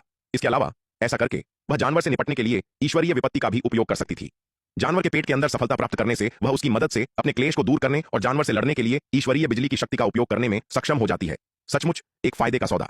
ठीक जब हर कोई लावण्या की हरकतों से स्तब्ध था, पत्थरों के जंगल के ऊपर आसमान में विपत्ति के बादल छाने लगे। हाँ, क्या हो रहा है? आसमान में अचानक विपत्ति के बादल क्यों छा रहे हैं? कौन विपत्ति से गुजर रहा है? गुफा के बाहर माया ने आसमान की ओर देखा और तेजी से घने होते विपत्ति के बादलों को देखकर आश्चर्य से कहा, ऐसा लगता है कि यहां किसी ने भी महाविपत्ति लोक में प्रवेश नहीं किया है। क्या ऐसा हो सकता है कि गुफा में प्रवेश करने वाले किसी व्यक्ति ने इस समय महाविपत्ति लोक में प्रवेश किया हो? गार्गी ने चारों ओर देखा। वह भी कुछ हैरान थी। उनके श्वेत हिम संप्रदाय, जल तत्व संप्रदाय या अग्नि तत्व संप्रदाय के किसी भी व्यक्ति ने महाविपत्ति लोक में प्रवेश नहीं किया था। एकमात्र स्पष्टीकरण यह था कि गुफा में प्रवेश करने वाले किसी व्यक्ति ने इस समय महाविपत्ति लोक में प्रवेश किया था। दीदी माया, क्या आपको लगता है कि भाई विराट ने इस समय महाविपत्ति लोक में प्रवेश किया है? गार्गी ने माया की ओर मुड़कर पूछा। नहीं। माया ने सिर हिलाया और कहा, विराट ने अभी हाल ही में अर्ध महाविपत्ति लोक में प्रवेश किया है। विराट के व्यक्तित्व को देखते हुए यह असंभव है कि वह इतने कम समय में फिर से महाविपत्ति लोक में प्रवेश करने का प्रयास करे। उसकी साधना हमेशा स्थिर प्रगति पर जोर देती है और वह कभी भी जानबूझकर गति का पीछा नहीं करता। इसलिए जिस व्यक्ति ने सफलता प्राप्त की है वह निश्चित रूप से विराट नहीं है। ऐसा कहते हुए माया ने श्वेत हिम संप्रदाय, जल तत्व संप्रदाय और अग्नि तत्व संप्रदाय के योद्धाओं के समूह को देखा। उसकी आंखों में एक विचारशील भाव आ गया और उसने कहा, लेकिन आपके श्वेत हिम संप्रदाय, जल तत्व संप्रदाय और अग्नि तत्व संप्रदाय के अर्ध महाविपत्ति लोक के योद्धा सभी बाहर हैं। इसलिए जिस व्यक्ति ने महाविपत्ति लोक में प्रवेश किया है वह आपके 3 प्रमुख संप्रदायों में से किसी एक का योद्धा नहीं हो सकता है। एकमात्र स्पष्टीकरण वह महिला है, लावण्या। लावण्या? गार्गी यह सुनकर दंग रह गई। बिल्कुल, यह वही हो सकती है। माया ने सिर हिलाया और कहा, हालांकि उसके पास कई अर्ध महाविपत्ति लोक के योद्धा हैं, चूंकि वे उसके नियंत्रण में हैं, उनके पास निश्चित रूप से ऐसी परिस्थितियों में महाविपत्ति लोक में प्रवेश करने का साहस और जज्बा नहीं है। इसलिए जिस व्यक्ति ने महाविपत्ति लोक में प्रवेश किया है वह केवल वही हो सकती है। केवल लावण्या ही ऐसा काम कर सकती थी। दीदी माया, ये लावण्या आखिर है कौन? गार्गी ने उत्सुकता से पूछा। वह एक बहुत ही शक्तिशाली महिला है। मैंने नीलिमा को यह कहते सुना था कि वह विराट की पुरानी प्रेमिका हुआ करती थी, लेकिन बाद में उसने विराट को धोखा दिया, जिससे उसे एक बड़ा झटका लगा। माया ने थोड़ी देर तक कहा, फिर अचानक रुक गई। उसने गार्गी की ओर देखा और कहा, छोटी बहन गार्गी, तुम विराट को यह मत बताना जो मैंने तुम्हें अभी बताया है, अन्यथा विराट के क्षुद्र स्वभाव के कारण वह निश्चित रूप से मेरे पीछे आएगा। मैं नहीं चाहती कि वह मेरे लिए मुश्किलें खड़ी करे। लावण्या का मामला विराट का सबसे अप्रिय काला इतिहास कहा जा सकता है। यहां तक कि इस कारण से नीलिमा को भी कई बार पीटा गया था। यदि विराट को पता चल गया कि उसने गार्गी के सामने उसके इस काले इतिहास का जिक्र किया है तो विराट निश्चित रूप से उसके पीछे आएगा। यह इतना भी बुरा नहीं हो सकता। क्या ऐसा है? मुझे लगता है कि भाई विराट एक अच्छे इंसान है। इतनी छोटी सी बात पर उन्हें आपके लिए मुश्किलें खड़ी नहीं करनी चाहिए, गार्गी ने हिचकिचाते हुए कहा। अरे गार्गी, तुम अभी भी बहुत भोली हो। तुम विराट को बिल्कुल नहीं जानती। माया ने अपना हाथ हिलाया और कहा, वह आदमी न केवल बुरे इरादों से भरा है बल्कि क्षुद्र भी है। यदि तुम उससे पंगा लेती हो तो तुम्हें उसके द्वारा दंडित होने की लगभग गारंटी है। नीलिमा, और मुझे तो यह भी नहीं पता कि उसने हमारे साथ कितनी बार खिलवाड़ किया है। जैसे ही वह बोल रही थी, माया ने अचानक अपनी आंखों के कोने से देखा कि उसके बगल में खड़ा विशाल कछुआ उसी बातें छिपकर सुन रहा था। विशाल कछुए, तुम क्या कर रहे हो? माया तुरंत मुड़ी और विशाल कछुए को घूरते हुए धमकी भरे लहजे में बोली, विशाल कछुए, मैं तुम्हें चेतावनी दे रही हूं। अगर तुमने विराट से चुगली करने की हिम्मत की तो मैं तुम्हें छोड़ूंगी नहीं। माया, तुम क्या सोच रही हो? विशाल कछुए ने अवाक होकर उत्तर दिया, तुम्हारे छोटे मोटे मामलों में किसे दिलचस्पी है? क्या बॉस को नहीं पता था कि वह किस तरह की महिला है? उसे चुगली करने की क्या जरूरत थी? इसके अलावा वह विशाल कछुआ हमेशा सच्चाई और सम्मान के साथ काम करता था। वह ऐसा काम क्यों करेगा? फिर तुम मेरी बातें छिपकर क्यों सुन रहे थे? माया ने हालांकि उसे आसानी से नहीं जाने दिया और धमकी देना जारी रखा। मैंने तुम्हें छिपकर कब सुना? विशाल कछुआ और भी अवाक हो गया। उसने माया पर नजर डाली और झुंझलाहट के साथ कहा, बॉस, मुझे यह संदेश भेज रहे थे कि यहां खतरा है और हमें सभी को इस पत्थरों के पहाड़ से दूर ले जाना चाहिए। विराट के आध्यात्मिक पालतू जानवर के रूप में इसने विराट को अपनी दिव्य चेतना के माध्यम से इसके साथ संवाद करने की अनुमति दी, चाहे वे कितनी भी दूर क्यों ना हो। हालांकि अजीबोगरीब जानवर ने पत्थर के कक्ष से बाहर तक के मार्ग को बंद कर दिया था, अंदर को बाहर से अलग कर दिया था, यह अभी भी श्वेत वस्त्रधारी विराट को विशाल कछुए को संदेश भेजने से नहीं रोक सका। विशाल कछुए, भाई विराट और बहन नीलिमा कैसे हैं? क्या वे ठीक हैं? यह सुनकर गार्गी तुरंत चिंतित हो गई और विशाल कछुए से पूछा, खैर मुझे नहीं पता, बॉस ने भी कुछ नहीं कहा। उन्होंने बस हमें सभी को इस पत्थरों के पहाड़ से दूर ले जाने के लिए कहा, यह कहते हुए कि यह बहुत खतरनाक है। विशाल कछुए ने अपना सिर हिलाया। भाई विराट ने यह नहीं बताया कि अंदर क्या स्थिति है? गगन ने गंभीर भाव से पूछा। नहीं। विशाल कछुए ने सिर हिलाया और कहा, बॉस ने मुझे बस जल्दी से सभी को इस पत्थरों के पहाड़ से दूर ले जाने के लिए कहा। उन्होंने और कुछ नहीं कहा। गगन, तुम्हें सभी को लेना चाहिए और जल्दी से निकल जाना चाहिए। बॉस ने कहा कि यदि तुम्हें बहुत देर हो गई तो तुम्हें भारी नुकसान उठाना पड़ सकता है। विशाल कछुए के शब्द सुनकर गगन शंकाओं से भर गया। उसे लगा कि गुफा के अंदर की स्थिति बहुत खतरनाक हो सकती है, अन्यथा विराट ने ऐसी बात नहीं कही होती। हालांकि गगन चिंतित था, लेकिन उसने देरी करने की हिम्मत नहीं की और तुरंत विराट के निर्देशों का पालन करते हुए श्वेत हिम संप्रदाय के शिष्यों के समूह को पत्थरों के पहाड़ से दूर ले गया। माया, तुम अभी भी यहां क्यों खड़ी हो? जल्दी करो और चलो। यह देखकर कि माया अभी भी नहीं हिली थी और अभी भी गुफा में घूरते हुए वहीं खड़ी थी, विशाल कछुए ने उसे उकसाया। विशाल कछुए, तुम आगे बढ़ो, मैं गुफा में जाकर देखना चाहती हूँ, माया ने कहा। मुझे नहीं पता कि नीलिमा के साथ क्या गलत है, मैं उसे पीछे नहीं छोड़ सकती। उस बात की चिंता मत करो, बॉस के यहाँ रहते हुए पगली चिड़िया ठीक रहेगी। बॉस ने कहा कि अगर तुमने आदेशों की अवहेलना करने की हिम्मत की तो तुम्हें 1000 साल तक दक्षिणी महाद्वीप से बाहर निकलने की अनुमति नहीं दी जाएगी, विशाल कछुए ने कहा। यह सुनकर माया कांप उठी। यदि उसे वास्तव में विराट द्वारा 1000 वर्षों तक सीमित कर दिया गया तो यह मृत्यु से भी बदतर होगा। वह अपनी बहन गरिमा की तरह नहीं थी जो पूरे दिन यंत्रव्यूह कार्यशाला में रह सकती थी। उसकी बहन के व्यक्तित्व के साथ 1000 साल तो क्या, वह 10,000 या 1,00,000 साल तक यंत्रव्यूह कार्यशाला में रह सकती थी बिना किसी परवाह के। लेकिन वह अलग थी। यदि उसे दक्षिणी महाद्वीप में रहने के लिए मजबूर किया गया तो वह इसे बिल्कुल सहन नहीं कर सकती थी। माया एक पल के लिए हिचकिचाई, लेकिन अंततः विराट के आदेशों की अवहेलना करने की हिम्मत नहीं की और विशाल कछुए तथा श्वेत हिम संप्रदाय के साथ चली गई। उसे अभी भी विराट पर भरोसा था। हालांकि वह नीलिमा की सुरक्षा के बारे में चिंतित थी। विराट के साथ होने से नीलिमा सुरक्षित होनी चाहिए, अन्यथा विराट ने उन्हें जाने नहीं दिया होता। हालांकि विराट अक्सर नीलिमा के साथ बहस करता था, माया जानती थी कि नीलिमा विराट के लिए बहुत महत्वपूर्ण थी और वह कभी भी उसे कुछ नहीं होने देगा। जैसे ही हर कोई पत्थरों के पहाड़ के आसपास से निकला, आसमान में घनीभूत ईश्वरीय विपत्ति नीचे गिर पड़ी। बूम! आसमान में विपत्ति के बादलों से एक बैंगनी बिजली गिरी जो सीधे पत्थरों के पहाड़ से टकराई। बैंगनी बिजली पत्थरों के पहाड़ से टकराई, लेकिन वह पहाड़ की सुरक्षा को बिल्कुल भी भेद नहीं पाई। पूरा पत्थरों का पहाड़ पूरी तरह से स्थिर रहा। इस दृश्य ने आसमान में ईश्वरीय विपत्ति को स्पष्ट रूप से क्रोधित कर दिया। आसमान में विपत्ति के बादल और भी तेजी से घूमने लगे, बड़े और बड़े होते गए जब तक कि उन्होंने लगभग पूरे आसमान को नहीं ढक लिया। दमनकारी बादल लगभग सिर के ऊपर आ गए थे, भारी दबाव डाल रहे थे और हर किसी के लिए सांस लेना मुश्किल बना रहे थे। अरे भाई, यह विपत्ति कुछ अजीब लग रही है, यह देखकर गार्गी ने गगन की ओर मुड़कर कहा। यह थोड़ी अजीब तो है। गगन ने अपने सामने के सर्वनाश के दृश्य को देखा। उसका चेहरा गंभीर था। यह विपत्ति थोड़ी अजीब होने से कहीं अधिक थी। यह अत्यंत अजीब थी। श्वेत हिम संप्रदाय के एक उत्कृष्ट शिष्य के रूप में गगन ने संप्रदाय के कुछ उच्च स्तरीय योद्धाओं की विपत्तियों को देखा था। उसके सामने का दृश्य प्रथम विपत्ति लोक की विपत्ति जैसा कुछ नहीं था। यहां तक कि द्वितीय विपत्ति लोक की विपत्ति भी इसके मुकाबले पीली पड़ गई। नहीं, द्वितीय विपत्ति लोक भी नहीं, तृतीय विपत्ति लोक का सामना करने वाले कई योद्धा भी अपने सामने के दृश्य की तुलना करने में असमर्थ थे। गगन ने जो सबसे भयानक दृश्य देखा था वह श्वेत हिम संप्रदाय के एक एल्डर की विपत्ति थी जब वह चतुर्थ विपत्ति लोक में प्रवेश कर रहा था। उसके सामने का दृश्य लगभग उस एल्डर की विपत्ति के बराबर था। जैसे ही वे दोनों बोल रहे थे, एक गगनभेदी दहाड़ उठी और ईश्वरीय बिजली का एक दूसरा बोल्ट विपत्ति के बादलों से नीचे गिर गया। यह बोल्ट अविश्वसनीय रूप से शक्तिशाली था। काफी दूरी से भी गगन और अन्य लोग अभी भी इसके अवशिष्ट बल को महसूस कर सकते थे। यह देखकर गगन के चेहरे के भाव पूरी तरह से बदल गए। ईश्वरीय बिजली के इस दूसरे बोल्ट की शक्ति एक साधारण योद्धा की विपत्ति से उत्पन्न बिजली के दूसरे बोल्ट की तुलना में कहीं अधिक थी। यह कई गुना मजबूत थी। जब दूसरा बोल्ट पत्थरों के पहाड़ से टकराया तो सभी ने हर जगह चकाचौंध करने वाली चिंगारियां उड़ती देखी। लेकिन फिर उन्होंने एक आश्चर्यजनक दृश्य देखा। पत्थरों का पहाड़ हिलने लगा। Boom boom boom! एक जबरदस्त कंपन गूंजा और पत्थरों का पहाड़ एक विशाल विषधर ड्रैगन में बदल गया। विशाल गुफा का प्रवेश द्वार वास्तव में ड्रैगन का मुंह था। यह देखकर गगन, गार्गी, माया, विशाल कछुआ और अन्य लोग स्तब्ध रह गए। उनके चेहरे पर घोर आश्चर्य था। यह ऐसा कैसे हो सकता है? यह विशाल पत्थरों का पहाड़ वास्तव में एक जीवित विषधर ड्रैगन था। क्या इसका मतलब यह नहीं था कि विराट और अन्य लोग जिस गुफा में पहले घुसे थे वे अपनी इच्छा से ड्रैगन के पेट में चले गए थे? ईश्वरीय बिजली के दो बोल्ट की चपेट में आने के बाद विषधर ड्रैगन पागल हो गया और उसने पत्थरों के पहाड़ के पास जल तत्व संप्रदाय और अग्नि तत्व संप्रदाय के योद्धाओं पर उन्मत्त हमला शुरू कर दिया। आहा! ड्रैगन के उन्मत्त हमलों के तहत जल तत्व संप्रदाय और अग्नि तत्व संप्रदाय के योद्धा दर्द से चिल्लाए। कई उसके पंजों के नीचे मारे गए, जबकि बचे हुए लोग दहशत में भाग गए। ये देखकर गगन, शौर्य, जाह्नवी और श्वेत हिम संप्रदाय के अन्य योद्धाओं को भय महसूस हुआ। सौभाग्य से वे समय रहते पीछे हट गए थे, अन्यथा उनका वर्तमान भाग्य जल तत्व संप्रदाय और अग्नि तत्व संप्रदाय के योद्धाओं के भाग्य से बहुत बेहतर नहीं होता। विशाल कछुए, विराट और नीलिमा कैसे हैं? माया ने विशाल विषधर ड्रैगन को देखा। उसका दिल चिंता से भर गया। वह अपने बगल में विशाल कछुए की ओर मुड़ी और पूछा। पहले उसे लगा कि विराट के नीलिमा के साथ होने से सब कुछ ठीक रहेगा, लेकिन जब उसने इस विशाल विषधर ड्रैगन को अपना असली रूप दिखाते देखा तो वह बेचैन हो गई। इसकी आभा को देखकर यह विषधर ड्रैगन स्पष्ट रूप से एक चतुर्थ विपत्ति लोक का जानवर था। विराट इतने शक्तिशाली जानवर को संभाल सकता था या नहीं, यह वास्तव में अनिश्चित था। यदि विराट का असली रूप यहां होता तो माया अधिक सहज होती। लेकिन सबसे महत्वपूर्ण बात यह थी कि नीलिमा के पास विराट का असली रूप नहीं था, बल्कि केवल उसका निर्मल अवतार था। हालांकि विराट का निर्मल अवतार विचार और आत्मा के मामले में उसके मूल रूप के समान ही था। माया, जो लंबे समय तक विराट के साथ रही थी, बहुत अच्छी तरह जानती थी कि कई ऐसी तकनीकें थीं जिनका उपयोग विराट का निर्मल अवतार नहीं कर सकता था। केवल विराट का मूल रूप ही उनका उपयोग कर सकता था। इसके अलावा विराट के मूल रूप के पास अनंत परम मीनार और नागपाताल तलवार जैसे सर्वोच्च खजाने थे। अत्यंत खतरनाक स्थितियों का सामना करने पर भी विराट का मूल रूप इन शक्तिशाली ब्रह्मास्त्रों से खतरे को सुरक्षा में बदल सकता था। यह कुछ ऐसा था जो विराट के निर्मल अवतार के पास नहीं था। ब्रह्मास्त्रों और उन तकनीकों के संदर्भ में जिनका उपयोग किया जा सकता था, विराट के अवतार और विराट के मूल रूप में बहुत अधिक अंतर था। यह ठीक होना चाहिए, है ना? विशाल कछुए ने यह सुनकर कुछ अनिश्चितता से कहा। हालांकि मैं महसूस कर सकता हूं कि बॉस का अवतार अभी भी जीवित है।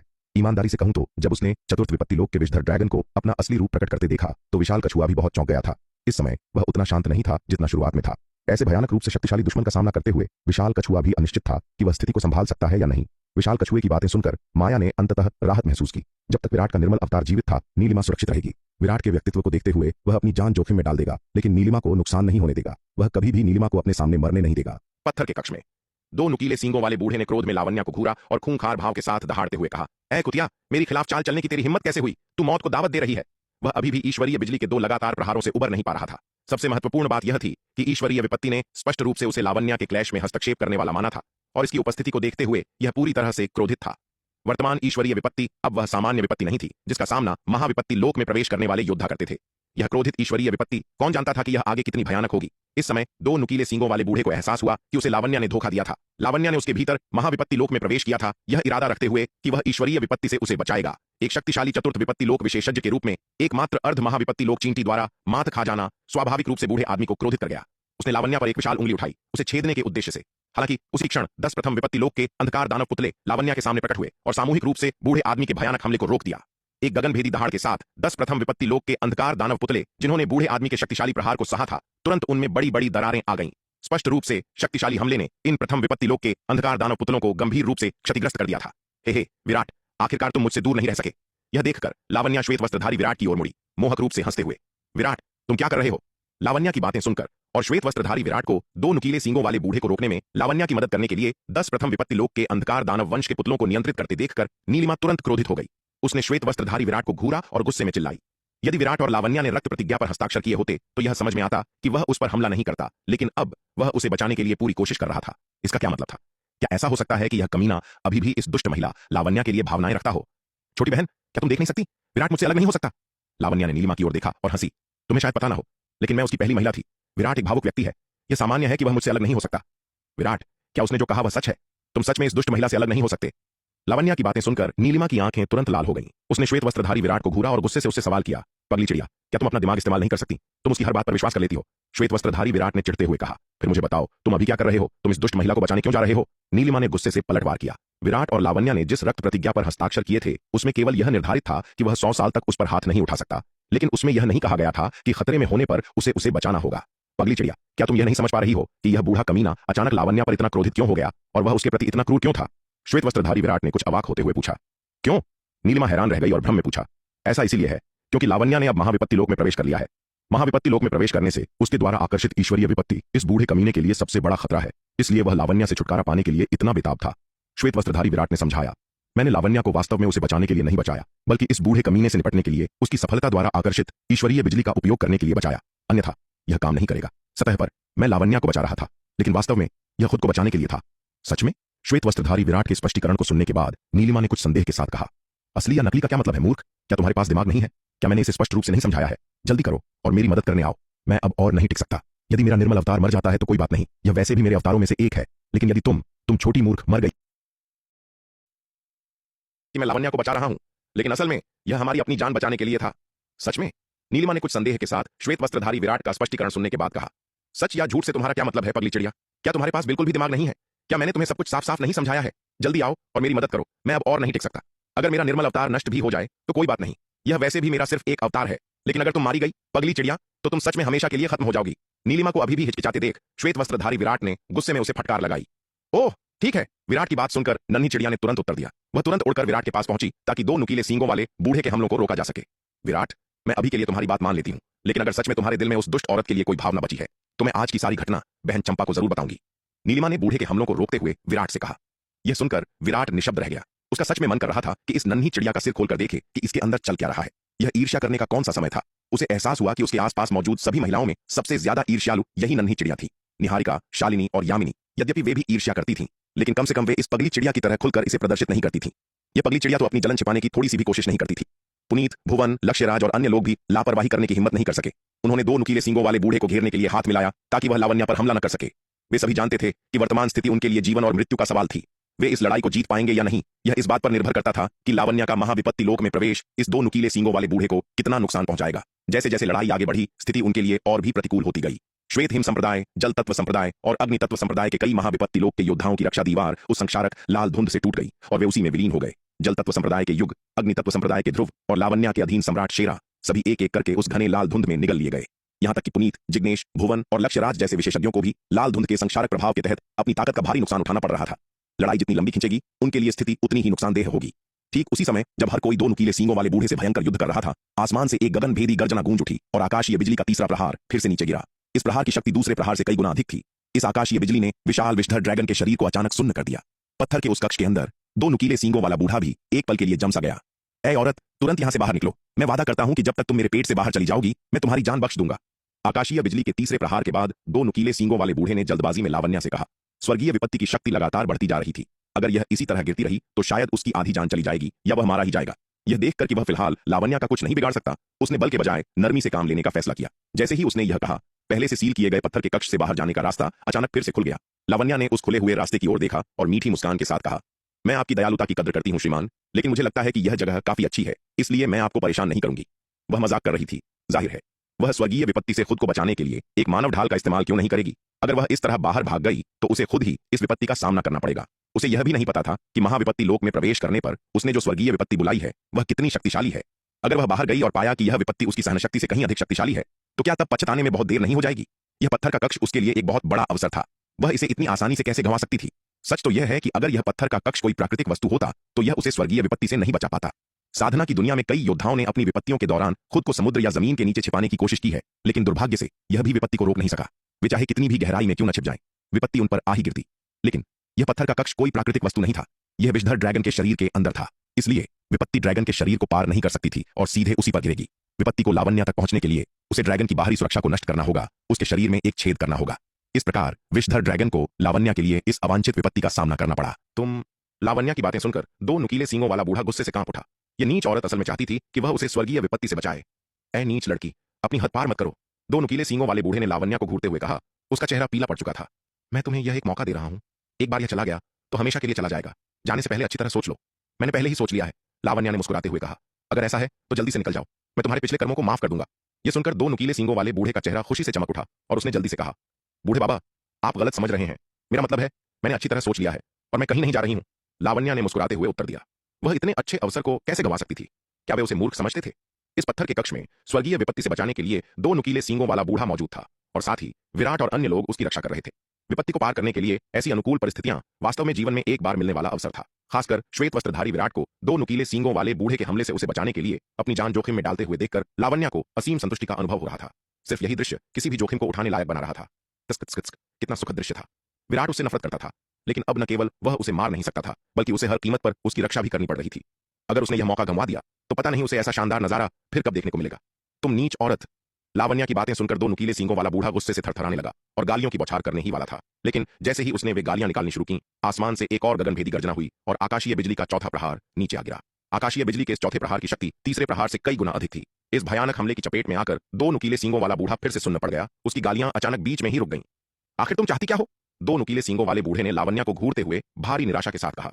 उसने शुरू में उसे धमकाने का इरादा किया था, लेकिन आकाशीय बिजली के चौथे प्रहार को झेलने के बाद वह तुरंत बहुत शांत हो गया। यह देखकर कि बिजली का हर प्रहार पिछले वाले से अधिक भयानक था, अब उसकी प्राथमिकता इस औरत को जल्द से जल्द अपने शरीर से बाहर निकालना था। जहां तक सम्मान बचाने की बात थी वह अब उसके लिए कोई मायने नहीं रखता था। मुझे कुछ नहीं चाहिए, मैं बस यहां शांति से रहना चाहती हूं, लावण्या ने मुस्कुराते हुए कहा। वरिष्ठ, आपने हमें अंदर फंसाने के लिए बहुत मेहनत की थी, है ना। अब जब हम यहां हैं तो क्या आप यही नहीं चाहते थे। अब आप मुझे बाहर निकालने पर क्यों तुले हैं। लावण्या की बातें सुनकर दो नुकीले सींगों वाला बूढ़ा इतना क्रोधित हुआ कि वह फिर से गाली देने ही वाला था। लानत है, मैंने तुम्हें खाने के लिए अंदर फंसाया था, न कि तुम्हें स्वर्गीय विपत्ति से बचाने के लिए।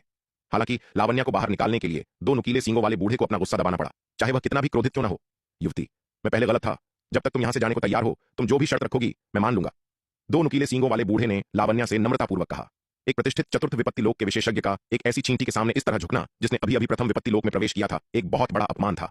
दो नुकीले सींगों वाले बूढ़े ने पहले ही मन बना लिया था कि एक बार यह दुष्ट औरत उसके शरीर से बाहर निकल जाए तो वह उसे मौत की भीख मांगने पर मजबूर कर देगा। सच में। लावण्या ने मुस्कुराते हुए पूछा। बिल्कुल सच है, मैं हमेशा अपनी बात का पक्का हूं। क्या मैं, एक प्रतिष्ठित चतुर्थ विपत्ति लोक का विशेषज्ञ, तुम्हारे जैसी छोटी बच्ची से झूठ बोलूंगा।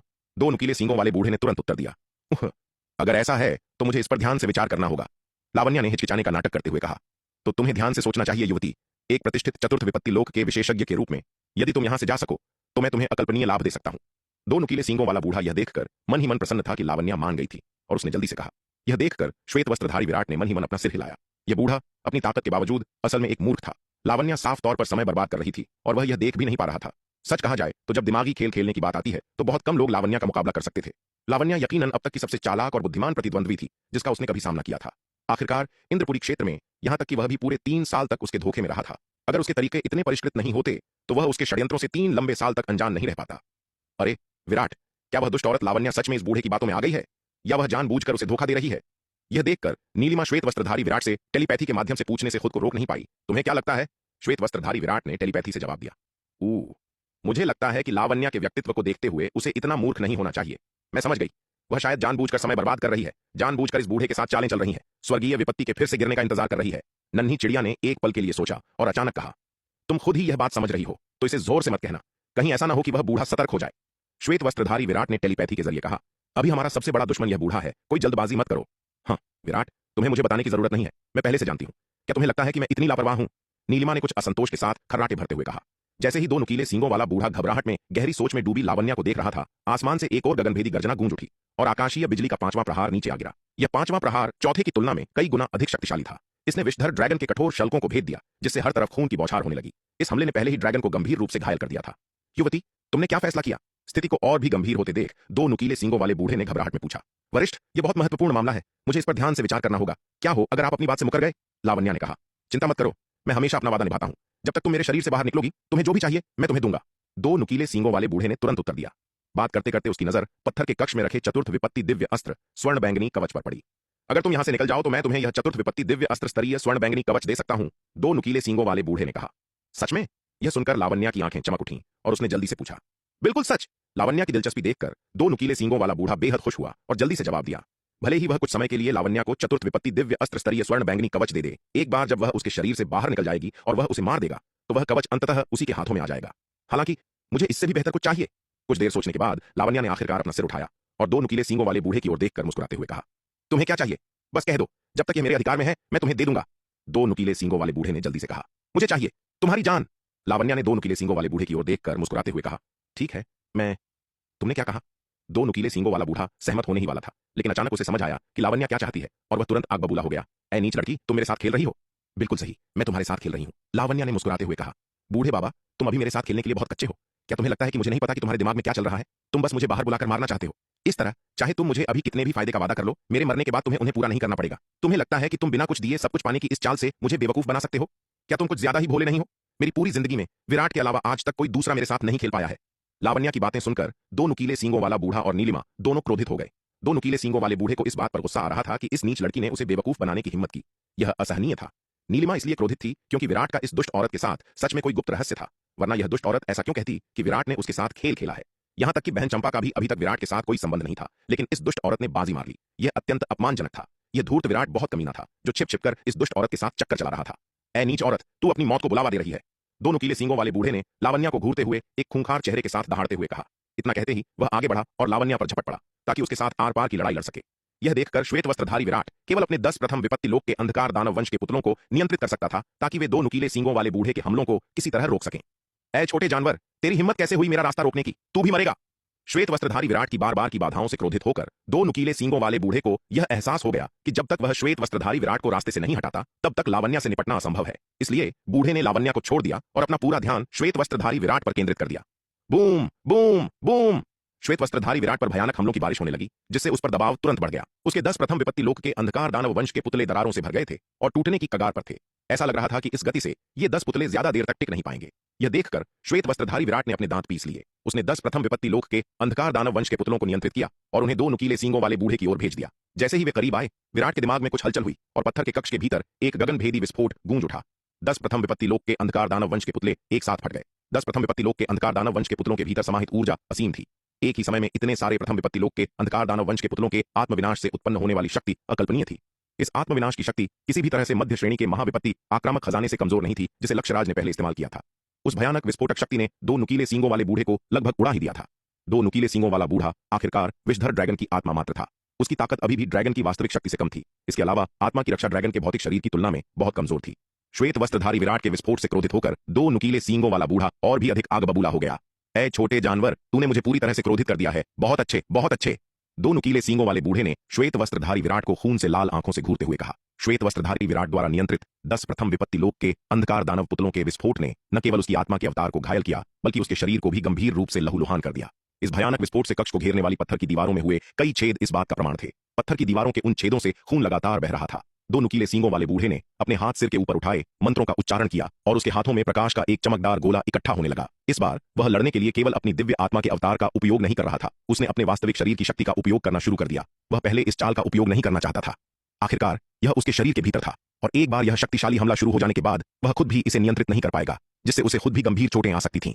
लेकिन अब स्थिति उसकी उम्मीदों से कहीं आगे निकल चुकी थी। उसके शरीर में प्रवेश करने वाले ये मानव योद्धा उसकी कल्पना से कहीं अधिक शक्तिशाली थे। उसकी दिव्य आत्मा का अवतार अकेले उन्हें जल्दी से हरा नहीं सकता था। अगर स्वर्गीय विपत्ति का खतरा न होता तो वह धीरे धीरे उन्हें थका सकता था। ये मानव योद्धा भले ही मजबूत हों, लेकिन उसके शरीर के अंदर उससे ज्यादा समय तक नहीं टिक सकते थे। वे अंततः उसके ही शिकार बन जाते। दुर्भाग्य से स्वर्गीय विपत्ति के दबाव ने उसे इन मानव योद्धाओं से शांति से निपटने का मौका ही नहीं दिया। इस हद तक मजबूर होने के बाद उसे अब इस बात की परवाह नहीं थी कि यह शक्तिशाली हमला उसे नुकसान पहुंचाएगा या नहीं। अब सबसे महत्वपूर्ण काम इन मानव योद्धाओं को खत्म करना था, ताकि वह स्वर्गीय विपत्ति की सजा से निपटने पर अपना ध्यान केंद्रित कर सके। दो नुकीले सींगों वाले बूढ़े के हाथों में इकट्ठा हो रहे चमकदार प्रकाश के गोलों को देखकर श्वेत वस्त्रधारी विराट मन ही मन घबरा गया। उसने महाविपत्ति वायु विस्फोटक ताबीज निकाला, जिसे उसने पहले तैयार किया था, ताकि वह बूढ़े के अगले वज्रपात जैसे हमले का सामना कर सके। हालांकि उसे नहीं पता था कि महाविपत्ति वायु विस्फोटक ताबीज उस बूढ़े के भयानक हमले को रोक पाएगा या नहीं, लेकिन यह उसका सबसे शक्तिशाली ब्रह्मास्त्र था। इसके अलावा वह कोई और बेहतर तरीका नहीं सोच पा रहा था। वह अगले भयानक हमले को झेल पाएगा या नहीं, यह अब किस्मत पर निर्भर था। जैसे ही दो नुकीले सींगों वाला बूढ़ा अपना अंतिम प्रहार इकट्ठा कर रहा था, एक जोरदार गड़गड़ाहट गूंजी और आकाशीय बिजली का छठा प्रहार आसमान से नीचे गिर पड़ा। भयानक बिजली ने विषधर ड्रैगन के विशाल शरीर पर प्रहार किया। इस बार सीधे उसके शरीर को छेदते हुए पत्थर के कक्ष में उतरी और लावण्या से जा टकराई। हालांकि आकाशीय बिजली का छठा प्रहार शक्तिशाली था, विषधर ड्रैगन के शरीर से कमजोर होने के बाद लावण्या पर जो बिजली गिरी वह बहुत कमजोर थी और उसे ज्यादा नुकसान नहीं पहुंचा सकी। लेकिन आकाशीय बिजली के इस छठे प्रहार ने दो नुकीले सींगों वाले बूढ़े को रोक दिया, जो अपना अंतिम हमला इकट्ठा कर रहा था। दो नुकीले सींगों वाला बूढ़ा सुन्न रह गया और उसके हाथों में इकट्ठा हो रहा प्रकाश का गोला अचानक नष्ट हो गया। आकाशीय बिजली के छठे प्रहार का प्रभाव उसके लिए बहुत अधिक था, जिसने सीधे उसकी शक्ति जुटाने की प्रक्रिया को बीच में ही रोक दिया। आकाशीय बिजली का यह छठा प्रहार कोई सामान्य छठा प्रहार नहीं था, जो तब गिरता है जब कोई योद्धा महाविपत्ति लोक में प्रवेश करता है। इसमें विषधर ड्रैगन की सजा भी शामिल थी। इसलिए आकाशीय बिजली के इस छठे प्रहार की शक्ति विपत्ति के दौरान सामान्य छठे प्रहार की तुलना में कई गुना अधिक थी। तुम चींटियों, बस इंतजार करो, मैं तुम्हें मौत की भीख मांगने पर मजबूर कर दूंगा और तुम्हें पछतावा कराऊंगा कि तुम कभी पैदा ही क्यों हुए। दो नुकीले सींगों वाले बूढ़े ने, जिसका अंतिम प्रहार आकाशीय बिजली से बाधित हो गया था, पत्थर के कक्ष में मौजूद लोगों को गुस्से से घूरा और एक खूंखार चेहरे के साथ दहाड़ते हुए कहा। यह कहने के बाद दो नुकीले सींगों वाला बूढ़ा पत्थर के कक्ष से गायब हो गया। उसे अब अपना सारा ध्यान स्वर्गीय विपत्ति से निपटने पर केंद्रित करना था, अन्यथा यदि स्वर्गीय विपत्ति इसी तरह प्रहार करती रही तो वह निश्चित रूप से मारा जाएगा। दो नुकीले सींगों वाले बूढ़े के जाने के बाद श्वेत वस्त्रधारी विराट ने आखिरकार राहत की एक लंबी सांस ली। भगवान का शुक्र है वह बूढ़ा आखिरकार चला गया, वरना अगर लड़ाई जारी रहती तो उसे सच में नहीं पता था कि उसे क्या करना है। प्रथम विपत्ति लोक के सभी 10 अंधकार दानव पुतले खत्म हो चुके थे। पहले तैयार किए गए महाविपत्ति वायु विस्फोटक ताबीज के अलावा उसके पास इस बूढ़े का मुकाबला करने के लिए सच में कोई और तुर्क का पत्ता नहीं बचा था। अगर वह दो नुकीले सींगों वाले बूढ़े को हरा नहीं पाता तो कोई बड़ी बात नहीं थी। आखिरकार यह सिर्फ उसका एक अवतार था, और अगर यह मर भी जाता तो कोई बड़ी बात नहीं होती। लेकिन उसे सबसे ज्यादा चिंता नन्ही चिड़िया की थी। अगर वह उस दो नुकीले सींगों वाले बूढ़े के हाथों मारा जाता तो नीलिमा भी शायद ज्यादा देर तक नहीं टिक पाती। उसकी तरह इस पगली चिड़िया के पास कोई अवतार नहीं था। अगर पगली चिड़िया मर गई तो वह सच में मर जाएगी। जैसे ही श्वेत वस्त्रधारी विराट ने राहत की सांस ली, उसने अचानक ध्यान दिया कि नीलिमा उसे गुस्से से घूर रही थी। नीलिमा द्वारा इस तरह घूरे जाने पर विराट थोड़ा असहज महसूस करने लगा। पगली चिड़िया, तुम क्या कर रही हो? श्वेत वस्त्रधारी विराट ने उसे घूरते हुए कुछ नाखुशी के साथ कहा। मैं क्या कर रही हूं? विराट, मैं तुमसे पूछना चाहती हूं कि तुम कौन से महान कार्य कर रहे हो? नीलिमा ने अपने पंख फड़फड़ाते हुए श्वेत वस्त्रधारी विराट को घूरते हुए गुस्से से कहा। मैंने क्या किया? श्वेत वस्त्रधारी विराट ने पूरी तरह से भ्रमित देखते हुए पूछा। उसने ध्यान से सोचा और उसने ऐसा कुछ भी नहीं किया था जिससे पगली चिड़िया को बुरा लगे। हाँ, तुम क्या कर रहे हो? क्या तुम अपने दिल में नहीं जानते? तुम बस नासमझ बनने का नाटक कर रहे हो। उस दुष्ट औरत का उन बातों से आखिर क्या मतलब था? नीलिमा ने गुस्से से सवाल किया। नीलिमा की बातें सुनकर श्वेत वस्त्रधारी विराट को आखिरकार समझ आ गया कि वह पगली चिड़िया इतनी क्रोधित क्यों थी। पगली चिड़िया, क्या तुम अपना दिमाग इस्तेमाल कर सकती हो? क्या तुम उस औरत की बातों पर विश्वास कर सकती हो? विराट ने कुछ निशब्द होते हुए कहा। हाँ, कौन जाने तुम और उस दुष्ट औरत ने एकांत में क्या क्या संदिग्ध काम किए हैं? नीलिमा ने ताना मारते हुए कहा। वरना वह दुष्ट औरत ऐसा क्यों कहेगी कि तुम्हारे अलावा उसकी जिंदगी में कोई भी उसके साथ नहीं खेल पाया है? पगली चिड़िया, मैंने सच में उसके साथ कुछ नहीं किया है। तुम कैसे मेरी बात पर विश्वास करोगी? विराट ने चिढ़ते हुए कहा। हाँ, जब तक तुम सबूत पेश नहीं करते शब्दों का कोई प्रमाण नहीं है। नीलिमा अपनी बात पर अड़ी रही। ठीक है, मानो या ना मानो, मैंने कुछ नहीं किया। जो सोचना है सोचो। विराट ने अपना हाथ हिलाया। वह सच में इस अनुचित चिड़िया से बहस नहीं करना चाहता था। यह पगली चिड़िया ईर्ष्यालु थी और ज्यादा सोचने की आदी थी। उसके पास इससे निपटने की ऊर्जा नहीं थी। वह कैसे साबित कर सकता था कि उसके और लावण्या के बीच ऐसा कुछ नहीं हुआ था? यह नन्ही चिड़िया उसकी तरह नहीं थी, जिसके पास किसी महिला की पवित्रता को आसानी से देखने के लिए दिव्य दृष्टि हो। लावण्या की ताकत नन्ही चिड़िया से बहुत कम नहीं थी। उसके लिए अपनी पवित्रता छिपाना बहुत आसान था, जब तक कि किसी के पास विराट की तरह दिव्य दृष्टि न हो, या वह लावण्या से काफी अधिक शक्तिशाली न हो, जो उसकी असलियत को पूरी शक्ति के साथ देख सके। बाहरी लोगों के लिए उसे पहचानना बहुत मुश्किल था। विराट यह नहीं कहना चाहता था कि लावण्या अभी भी पवित्र है, अन्यथा नन्ही चिड़िया फिर से उछल कूद मचाने लगेगी। क्योंकि यह देखने के लिए कि लावण्या पवित्र थी या नहीं, उसे अनिवार्य रूप से उसे देखने के लिए दिव्य दृष्टि का उपयोग करना होगा। और तब नन्ही चिड़िया फिर से चिल्लाएगी कि उसके मन में अभी भी लावण्या के लिए भावनाएं हैं, और जानबूझकर उसके शरीर को देखने के लिए दिव्य दृष्टि का उपयोग किया। अगर यह नन्ही चिड़िया परेशानी खड़ी करना चाहती थी तो उसके पास बहानों की कोई कमी नहीं थी। वह जितना उस पर ध्यान देता, नन्ही चिड़िया उतनी ही उत्साहित हो जाती। विराट, तुम मेरी मौत का कारण बनोगे। विराट की बातें सुनकर नीलिमा इतनी गुस्से में थी कि वह ऊपर नीचे उछलने लगी। जैसे ही वह विराट को परेशान करना जारी रखने और स्पष्टीकरण मांगने वाली थी, एक गगनभेदी गर्जना हुई और आकाशीय बिजली का 7वां प्रहार नीचे आ गिरा। पत्थर के कक्ष के बाहर विषधर ड्रैगन अपनी पूरी ताकत से आकाशीय बिजली के 7वें प्रहार से लड़ रहा था। उसने अपने सिर के ऊपर अपना चतुर्थ विपत्ति दिव्य अस्त्र स्तरीय स्वर्ण बैंगनी कवच पकड़ रखा था और भयानक बैंगनी बिजली कवच से जा टकराई उसे दूर उड़ा दिया। स्वर्ण बैंगनी कवच द्वारा कमजोर किए जाने के कारण आकाशीय बिजली के 7वें प्रहार की शक्ति लगभग आधी रह गई थी और जब यह विषधर ड्रैगन पर गिरी तो यह पहली बार की तुलना में बहुत कम भयानक थी, लेकिन फिर भी बिजली की शेष शक्ति ने उसके विशाल शरीर में फिर से एक बहुत बड़ा छेद कर दिया। बिजली की शेष शक्ति विशाल छेद को पार करते हुए पत्थर के कक्ष में लावण्या से जा टकराई। हालांकि चतुर्थ विपत्ति दिव्य अस्त्र के स्वर्ण बैंगनी कवच और विषधर ड्रैगन के शरीर की तिहरी बाधाओं से कमजोर होने के बाद लावण्या पर गिरते समय बिजली की शक्ति 1% से भी कम थी। फिर भी बिजली की शेष शक्ति ने लावण्या को काफी चोट पहुंचाई। पफ! लावण्या के मुंह से खून की उल्टी हो गई। उसने पत्थर के कक्ष के चारों ओर देखा। उसकी नजर वहां मौजूद सभी लोगों पर गई। इस समय पत्थर के कक्ष में बहुत कम लोग जीवित बचे थे। जल तत्व संप्रदाय की तरफ से केवल भुवन, यशवर्धन और मुट्ठी भर लोग ही बचे थे। अग्नि तत्व संप्रदाय की तरफ से केवल लक्ष्यराज, अग्निवेश, समर और 5 से भी कम लोग बचे थे। श्वेत हिम संप्रदाय की तरफ स्थिति थोड़ी बेहतर थी। उनके पास सबसे अधिक जीवित योद्धा थे, जिनमें लगभग 7 या 8 प्रथम विपत्ति लोक के योद्धा बचे थे। ऐसा इसलिए था क्योंकि श्वेत हिम संप्रदाय, जो श्वेत वस्त्रधारी विराट और नीलिमा द्वारा संरक्षित था, उनकी रहस्यमयी ज्वाला के प्रभाव के कारण पत्थर के कक्ष में जहरीले धुएं से कम प्रभावित हुआ था। फिर भी श्वेत हिम संप्रदाय के प्रथम विपत्ति लोक के आधे से अधिक योद्धा अभी भी मारे गए थे। जहां तक लावण्या द्वारा लाए गए योद्धाओं का सवाल था, वे सभी नष्ट हो गए थे। रणवीर और शेरा जैसे रूपांतरण लोक के विशेषज्ञों से लेकर गोगा और अन्य तक कोई भी जीवित नहीं बचा। सभी जहरीले धुएं के संक्षारक प्रभाव से मर गए थे। लावण्या का मूल इरादा कुछ मानव योद्धाओं को ढूंढना था ताकि वे उनकी जीवन शक्ति को सोख कर अपनी चोटों और सच्चे सार को ठीक कर सके, लेकिन पत्थर के कक्ष में स्थिति को देखकर उसे अंततः यह योजना छोड़नी पड़ी। पत्थर के कक्ष में अभी भी जीवित योद्धाओं से उलझना ठीक नहीं था। इसके अलावा किसी भी पक्ष पर हमला करने से लोगों में गुस्सा भड़क सकता था और सभी का संयुक्त हमला हो सकता था। वह वर्तमान में एक स्वर्गीय विपत्ति के खतरे का सामना कर रही थी और यदि उसे भीड़ द्वारा घेर लिया गया तो वह निश्चित रूप से मारी जाएगी। इसके अलावा मानव योद्धाओं को खाने के लिए रक्तजीवी वंश की गुप्त तकनीक का उपयोग अनिवार्य रूप से विराट को क्रोधित कर देगा। जब वे योद्धा उसे घेर लेंगे तो विराट उसे पहले की तरह नहीं बचाएगा। हालांकि वह कहती रही कि विराट ने उसे पहले इसलिए बचाया था क्योंकि उसके मन में अभी भी उसके लिए भावनाएं थीं। यह सिर्फ एक बात थी। वह किसी भी अन्य व्यक्ति से बेहतर जानती थी कि विराट अभी भी उन भावनाओं को नहीं रखेगा और पुरानी भावनाओं के कारण उसे बचाने की तो बात ही छोड़ दें। 2 नुकीले सींगों वाले बूढ़े के हमले को रोकने में विराट ने उसकी जो मदद की थी, उसका कारण केवल इतना था कि उसे 2 नुकीले सींगों वाले बूढ़े से निपटने के लिए महाविपत्ति लोक में प्रवेश करने से उत्पन्न स्वर्गीय विपत्ति का उपयोग करने की आवश्यकता थी। इसका विराट के दिल में उसके लिए बची भावनाओं से कोई लेना देना नहीं था। उसने ये बातें केवल विराट को जानबूझकर परेशान करने और उस ईर्ष्यालु नीलिमा को धोखा देने के लिए कही थीं। वह वास्तव में ऐसा कुछ नहीं कहेगी। खुद को धोखा देने की तो बात ही छोड़ दें। लावण्या ने पत्थर के कक्ष में चतुर्थ विपत्ति लोक के जानवर की विशाल लाश को फिर से देखा। यदि उसने इस चतुर्थ विपत्ति लोक के जानवर की लाश को खाने के लिए अपनी रक्तजीवी वंश की गुप्त तकनीक का उपयोग किया तो वह भी अपनी चोटों और सच्चे सार से जल्दी उबर सकती थी। इसके अलावा इस चतुर्थ विपत्ति लोक के जानवर की लाश के मांस और खून के समर्थन से उसकी ताकत भी तेजी से बढ़ सकती थी। हालांकि चतुर्थ विपत्ति लोक के इस जानवर की लाश अंततः विराट की संपत्ति थी। उसके सामने उसका फायदा उठाना सार्वजनिक रूप से उसे उकसाने के बराबर होगा। वर्तमान परिस्थितियों में वह विराट को उकसाना और गुस्सा दिलाना नहीं चाहती थी, इसलिए लावण्या ने जल्दी से इस विचार को त्याग दिया। अंत में लावण्या की नजर पत्थर के कक्ष में श्वेत वस्त्रधारी विराट द्वारा उपयोग किए गए 10 प्रथम विपत्ति लोक के अंधकार दानव पुत्रों के आत्मविनाश द्वारा बनाए गए छेदों पर पड़ी। यद्यपि छेद ठीक हो रहे थे, चोटों की गंभीरता के कारण उनसे अभी भी बहुत खून बह रहा था। यह देखकर लावण्या ने बिना किसी हिचकिचाहट के काम किया। अपने हाथ की एक लहर के साथ उसके शरीर से अचानक दर्जनों खून की रस्सियां निकली जो ठीक हो रहे छेदों की ओर दौड़ी। ये रस्सियां सीधे ठीक हो रहे छेदों में घुस गईं। उनके भीतर की जीवन शक्ति को पागलों की तरह निगलने लगी। श्वेत वस्त्रधारी विराट चतुर्थ विपत्ति लोक के जानवर की लाश के पास गया और अपने हाथ की एक लहर के साथ उसे रख लिया। उसने इस लाश का उपयोग केवल 2 नुकीले सींगों वाले बूढ़े के भयंकर हमले को रोकने के लिए किया था। अब जब बूढ़ा चला गया था तो लाश को वहां रखना बेकार था। इसके अलावा पत्थर के कक्ष में घना लाल धुंध अभी भी चतुर्थ विपत्ति लोक के जानवर की लाश को पागलों की तरह खा रहा था और गला रहा था। जाहिर है 2 नुकीले सींगों वाला बूढ़ा जानवर के मांस और खून को पचाने का प्रयास कर रहा था, इसे अपनी खेती में परिवर्तित कर रहा था। विराट उसे ऐसा फायदा कैसे उठाने दे सकता था? जैसे ही विराट ने चतुर्थ विपत्ति लोक के जानवर की लाश को रखा, उसने लावण्या को रक्तजीवी वंश की गुप्त तकनीक का उपयोग करते हुए पत्थर के कक्ष में अभी भी बिना ठीक हुए छेदों में दर्जनों खून की रस्सियों को डालते हुए उन्हें पागलों की तरह खाते हुए देखा। यह देखकर विराट को भावनाओं का एक जटिल मिश्रण महसूस हुआ। लावण्या इस रास्ते पर बहुत आगे निकल चुकी थी। वापस लौटने का कोई रास्ता नहीं था। हालांकि विराट ने जल्दी ही एक आत्मनिंदा भरी मुस्कान के साथ अपना सिर हिलाया। लावण्या पर दया करने लायक क्या था? यह दुष्ट औरत अविश्वसनीय रूप से क्रूर थी। रक्तजीवी वंश की गुप्त तकनीकों को अपनाए बिना भी वह कोई अच्छी इंसान नहीं थी। उसके हाथ अनगिनत बेगुनाह लोगों के खून से सने थे। उस पर अनगिनत खून के कर्ज थे। वह और लावण्या जन्मजात दुश्मन बनने के लिए ही नियत थे। वह चाहे कुछ भी करे, वह उसे कभी नहीं छोड़ेगा। एक बार 100 साल का रक्त समझौता समाप्त हो जाने के बाद वह व्यक्तिगत रूप से लावण्या को मार देगा ताकि वह दुनिया में कहर बरपाना जारी न रख सके।